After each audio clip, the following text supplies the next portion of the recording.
Hai semuanya, jadi di kesempatan kali ini saya akan menunjukkan bagaimana cara mempercepat atau memperlambat sebuah video dengan menggunakan Kinemaster. Kita langsung saja ya. Pertama kita klik yang ini untuk membuat proyek kosong yang baru. Kita klik perbandingannya atau rasionya 16:9. Nah selanjutnya kita pilih video yang ingin kita percepat atau perlambat. Oke, saya pilih video yang ini, kita klik, kemudian checklist. Nah, kita kembalikan ke awal.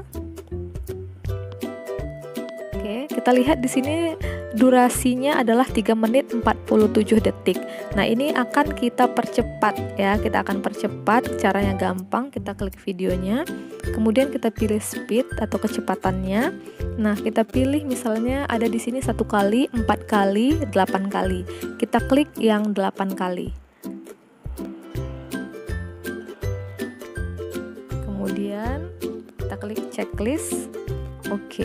Nah, di sini kita lihat durasinya sekarang sudah menjadi 28 detik saja. Coba sekarang kita play.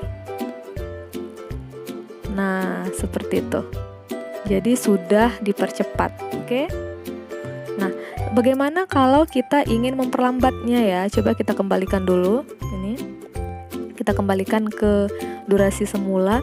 Nah, di sini saya mau membagi yang di awal saya buat lambat, kemudian yang selanjutnya ya normal.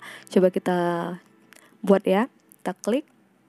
Kemudian pertama kita mau bagi dulu, kita klik ini icon guntingnya. Oke, sebelumnya kita letakkan dulu di mana kita akan membaginya ya. Misalnya saya akan bagi di sini. Oke, saya akan bagi di sini. Kemudian saya klik gambar gunting ini. Kemudian split at playhead. Nah, jadi sudah ada 2 bagian. Yang ini yang pertama, ini yang kedua. Jadi yang pertama ini akan saya buat durasinya itu lebih lama atau videonya itu lebih lambat. Kita klik speed. Kemudian di sini ada 1, kita buat sekarang ke yang 0,5. Oke, boleh juga ke 0,125, tapi di sini saya coba contohkan yang di 0,5. Oke, kemudian klik checklist. Coba sekarang kita play.